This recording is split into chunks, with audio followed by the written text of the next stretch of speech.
Glitches, glitches, glitches, because why not? Welcome to the weekend. This is Monday, June 20th, 2022. My name is Brian, and I'm here. I'm actually setting up for just a quick little stream tonight. It's going to be full of bumps and whistles, obviously, as I couldn't even play my intro on the live stream. But that's the way it goes. So anyway, today I just figured I'd throw some stuff together. I did a lot of work over the weekend, Father's Day weekend. It's actually afforded me a little bit of a time to actually do some stuff on the computer, which is something that I don't often get a whole lot of lately is time, given my work schedule and everything else. One thing that I wasn't able to do was get it set up in the basement to actually do the show. So you get a nice live view of my not often used treadmill in the living room. But that is what it is. If you hear a dog barking, that's going to be what that is. We'll just call that a glitch as well. But I decided to just give it a shot, give it a go, get some of the work done, and actually progressively work towards making a one-up clubs or tunes, whichever one I decide to do at any given time, show like in the past. That's going to be just a fun time, something that we can just really go in and just have a good time and just do silly stuff, whether it's playing games, talk about news. At some point, I'm going to have regular guests and stuff like that on it. And it's just a matter of figuring all the details out. One of the things that I am doing, and I'm now using an Elgato Stream Deck, which is pretty fun, but at the same time, I'm still learning it, so I don't have 100% control over it.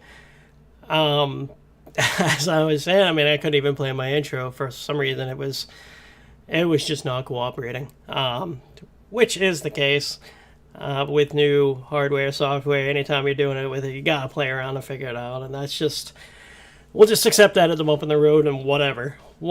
Anyway, if you're joining me, I'm glad you're joining me. It's good to see you, even if I can't see you. I hope you feel the same way about me. Now.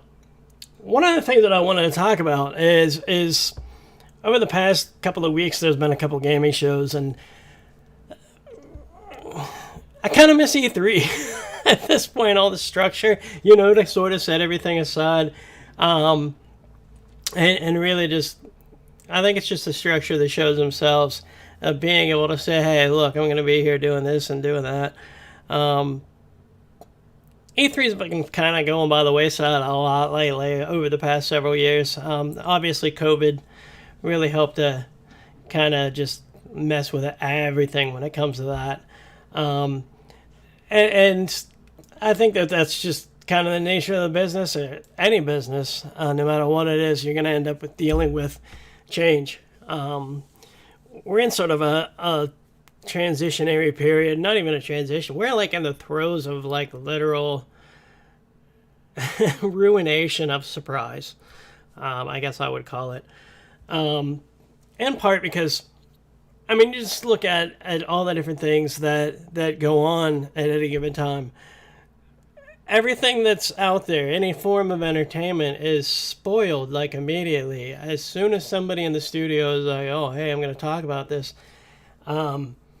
Or even full-on leaks.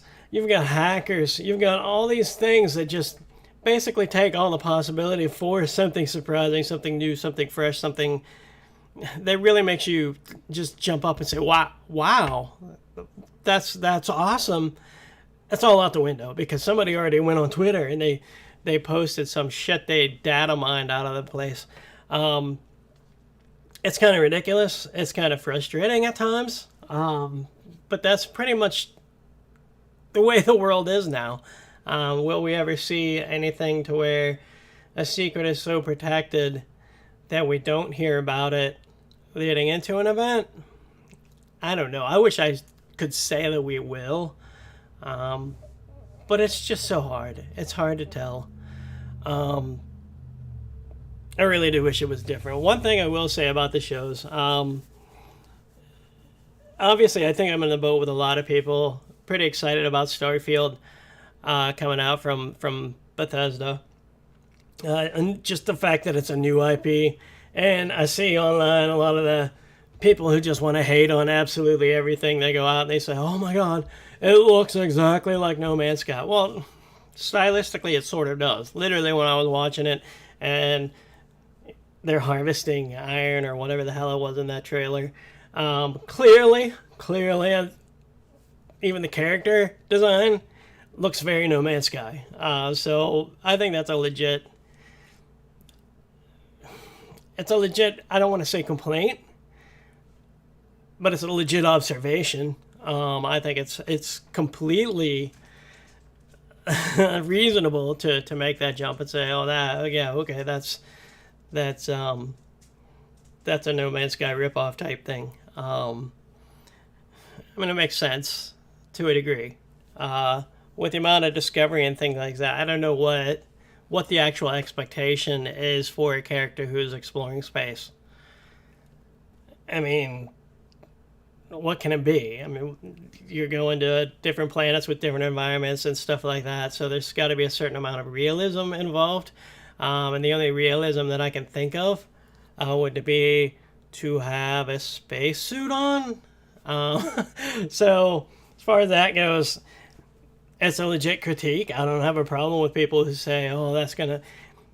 Because I think one of the problems that we always run into is we're too willing to forget things that we like, or to forgive things that we like or agree with, whenever they're not meeting expectations or whatever. And we're also too willing to criticize things that we don't necessarily agree with or like. And I kind of want to run right down the middle if I can and just say I'm really looking forward to Starfield. I hope that it's a really good game. I also understand that there's a pattern in gaming that seems to be going on over the past several, we'll say the past decade of the online updates. Games released today just kind of, it's more likely that they suck on day one, month one, freaking quarter one, than be actually good coming out of the gate. I think we're all kind of understanding of that and kind of know that, but that's also another element that kind of really mutes the desire to get out there on day one and buy these things, especially pre-ordering games. It's frustrating because you want to pre-order games because you get excited about the game, but you also know that, like in the case of Cyberpunk 2077 or No Man's Sky, which is an absolute perfect example, that game was terrible for how long before they actually made some fixes. And as the old adage goes in gaming, a bad game delayed, or a good game delayed is still a good game forever, whereas a bad game released unfinished is a bad game. It's hard to go back to games that you did an emotional investment into at the very beginning and then it fell short. It's hard to reinvest. It's hard to say, you know what, I'm going to give this a second chance. Just like anything else in life, you know, and that's just the way it goes. On a second note, there's a lot of games actually featured in the Summer Games Fest and stuff like that. Obviously, I'm like a week late in all of it, getting to do the show. But I would say that one of the things I would like to talk about, not necessarily would like to talk about, but observe. I was talking to my good buddy, Fat Ninja, the other day, which you can find him over in the Pook Ninja channel here on YouTube and whatever. Fat Ninja actually, it's one of my podcasting mentors, you could say, encouraging me from day one, so shout out to him. Basically, we were talking the other day, and I told him, because I couldn't get on his show live, work stuff, that the thing that irks me about the Summer Games Fest and stuff like that is Jeff Keighley. I don't have a problem with Jeff Keighley. I think he's fine at what he does. But I think that Jeff Keighley also believes that he is Ryan Seacrest when he is more like a Midwest weather person. He is the Midwest weather guy that's kind of got his own niche and shouldn't really deviate from that. But he thinks he can do everything like a Ryan Seacrest or like a Carson Daly or whoever. And I think that's a big mistake. I think he, as I told Fat Ninja, I was like, I think we need somebody in Jeff Keighley's life to say, look, you're good at this, just stick with this. Don't do too much. Don't do that. Stick your awards show. Your awards show is a good time. You're fine doing the presentations and stuff like that in short little bits. Just stick with that. And just go from there. I think we all need held back from things that we want to do sometimes, and having somebody in your life or whatever that's going to actually be a sounding board and encourage us when we need to be encouraged, and then to ask us to kind of step back when we need that, it can only benefit pretty much everybody involved. But I decided that, like I said, I don't have a problem with Jeff Keighley. I think he's good at what he does when he does what he does. But I don't think he should do E3 style shows. I just don't. But with that said, what we're going to do is we're going to take a quick break. We're going to go into some games that are coming up. And things like that, upcoming releases for the week, and then do some various other stuff, including Murder Birds later in the show. So what we'll do, we'll go to that break, and we'll be right back after that. Rated E for everyone.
PlayStation.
There's another mistake I made. How about that?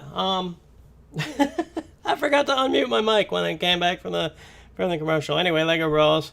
Basically, all I was saying is Lego games kind of go up and down, and when they first came out, they were incredible. Then you get kind of bored with them. But I like the fact that Lego Bros. is actually doing something seemingly different. But anyway, as I already did, we're actually going to switch over to the main thing that I caught from the video, and that is the hot dog. Apparently, I'm the only person that did not know that these existed. because I was watching this video and my focus went straight to that hot dog. Hence the little wieners. The thing is, like, I've had a lot of Lego sets, and I've never had one that had a hot dog in it. And so I literally, when I watched this video, I went on a crusade of sorts. And the important thing, by the way, is the upcoming game releases on the left side of your screen there. As they go through, you can see what's coming out this week, and the systems that they'll be on. But anyway, so my wife and I went grocery shopping. After I watched this video for Lego Brawls, the trailer, which dropped on PlayStation Blog earlier this week, and I literally was obsessed with this hot dog because I was like, I don't understand. Like, I've had so many Lego sets and never ever did I see a hot dog in any of them. So I went to the website for Lego.com and I searched all over for this hot dog because I'm like, what in the heck? I'm like, can you buy this thing? And you can get like little guys in hot dog costumes as a keychain, which is pretty funny. The kind of stuff that I kind of like. I like weird stuff. But after searching for this thing, I did find a kit. Several kits actually have this hot dog. And I was literally obsessed. And I made a trip to Walmart with my wife to do some grocery shopping. And I'll say that when we were in Walmart, I got the hot dog, folks. I could not find it on the Lego website. I could not find it online, just poking around trying to find the actual part number. But I made it a priority that when we went to Walmart, I most certainly did get the Lego City set with the little helicopter, and I put that bad boy together. So just for this show alone, as I was prepping, it's got a fire.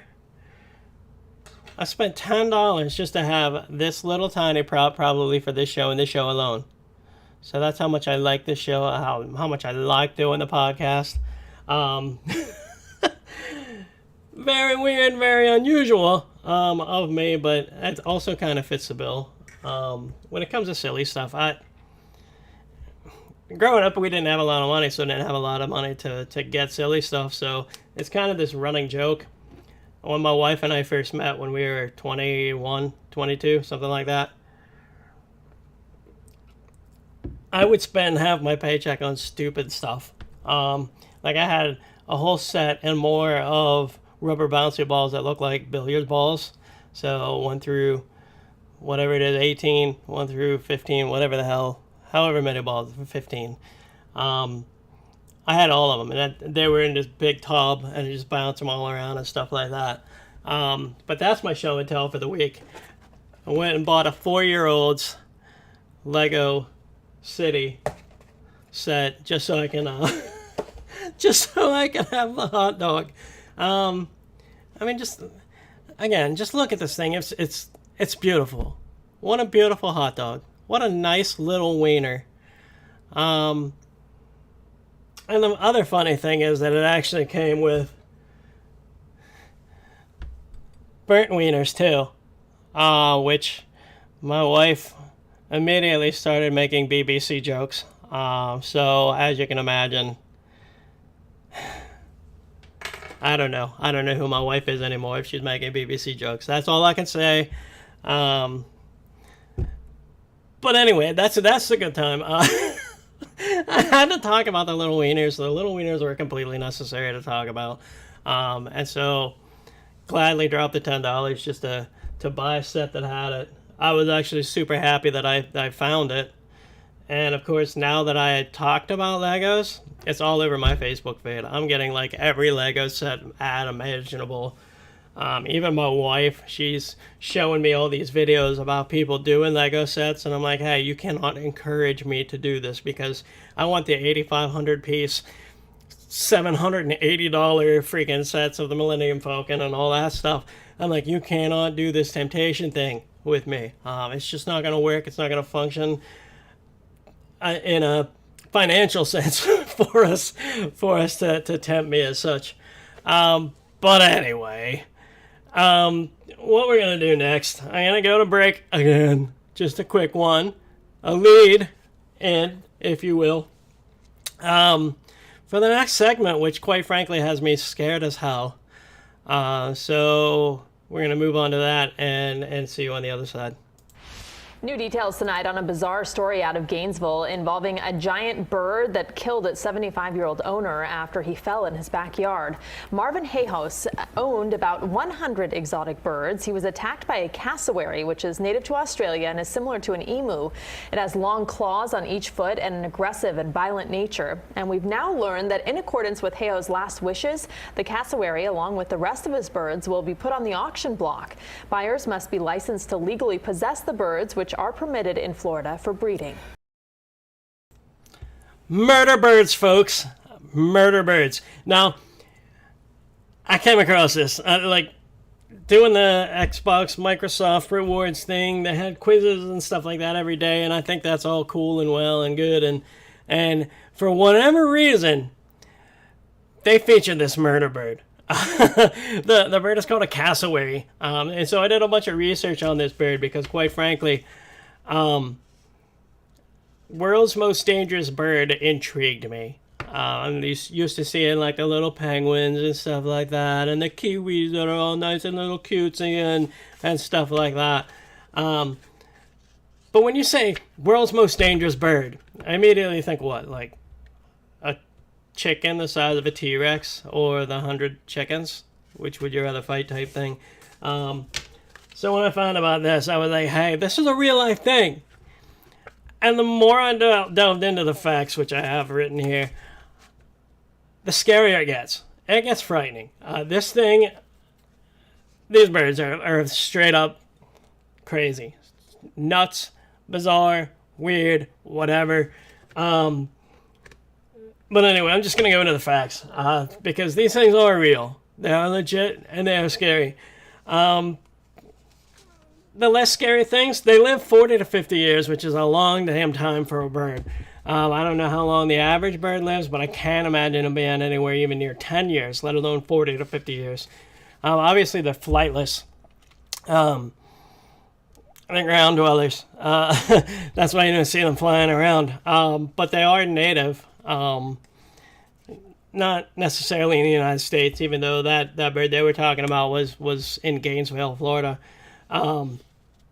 That was from a bird sanctuary and stuff like that, so that's completely different situation.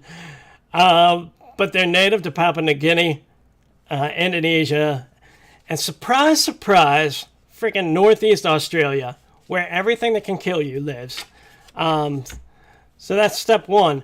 Now the thing about the cassowary is not just, that they get old, they're flightless or whatever, but they're territorial. They're super territorial and they get agitated easily. So that's exactly what you want in a bird that can kill you. Thing is, they got powerful, like kangaroo type legs with daggers on the end of their talons.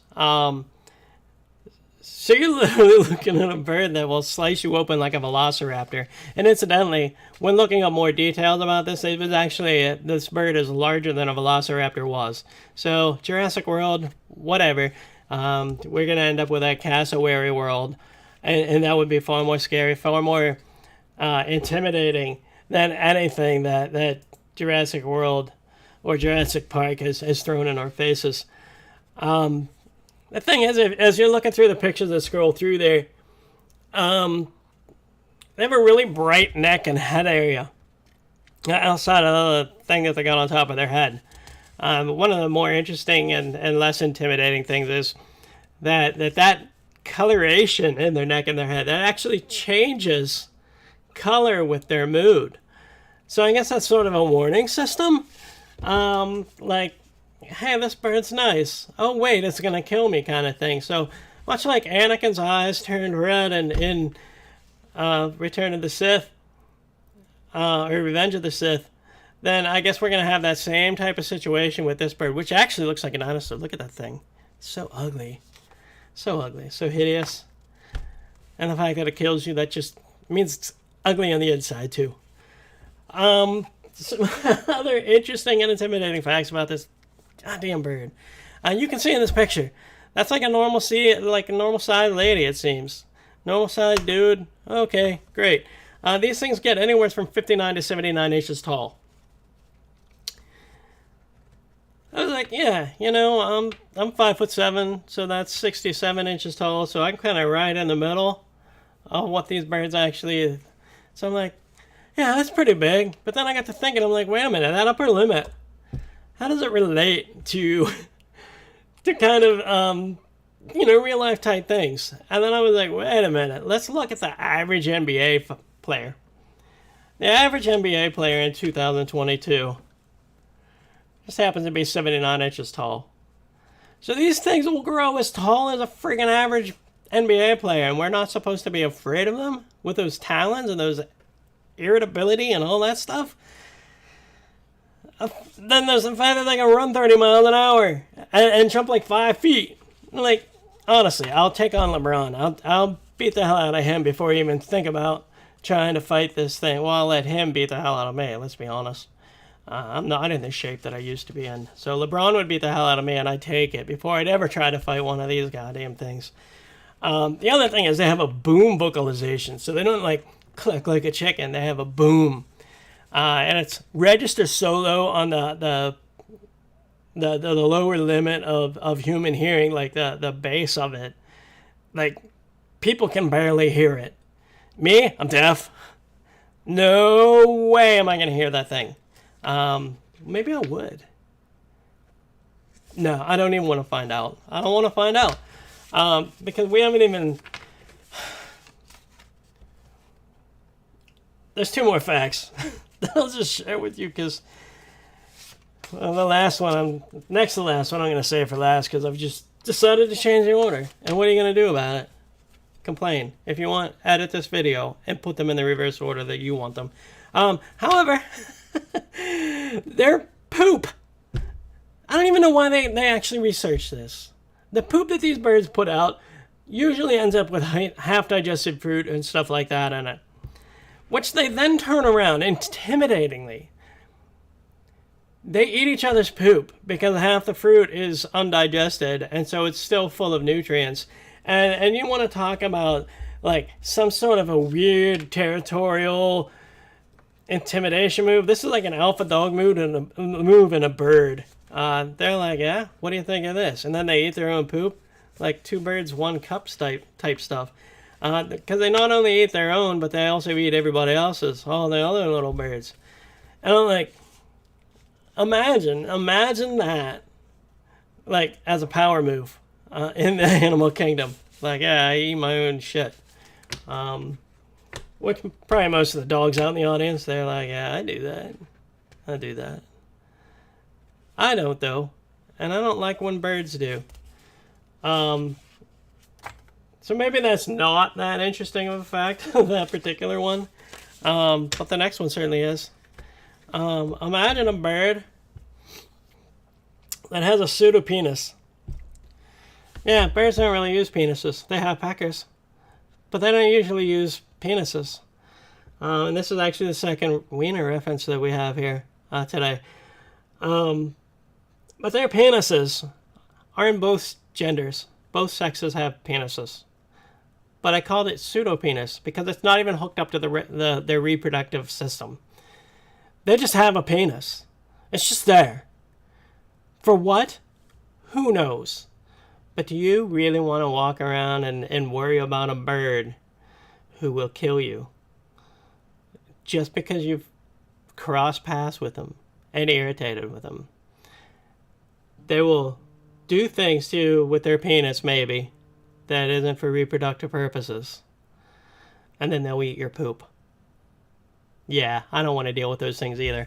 And by the way, just before we go, it's coming up on one thing. This next picture, as it cycles through, how does this guy still have a child? Child Protective Services should be taking that kid away because literally that's a murder bird. And they're like, oh, hey, would you like to run on this? We'll stick a quarter in its ass and make it run away with you. Or something like that. It's scary, people. It's really scary. But either way, that's the whole thing with murder birds.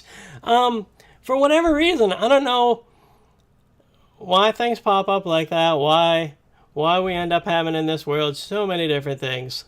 And so many of them seem to be able to kill you, or maim you, or just plain scare you. I guess it takes all types, right? But anyway, we're going to call that the first show of sort of the comeback. A lot of the groundwork has been laid for future stuff. Obviously, I still have some graphics and some things to figure out as we work out kinks and things like that. Particularly just remembering to turn the mic back on. Sorry about that. We'll be getting back into Toon Studios East, which is my esteemed and prestigious basement at some point.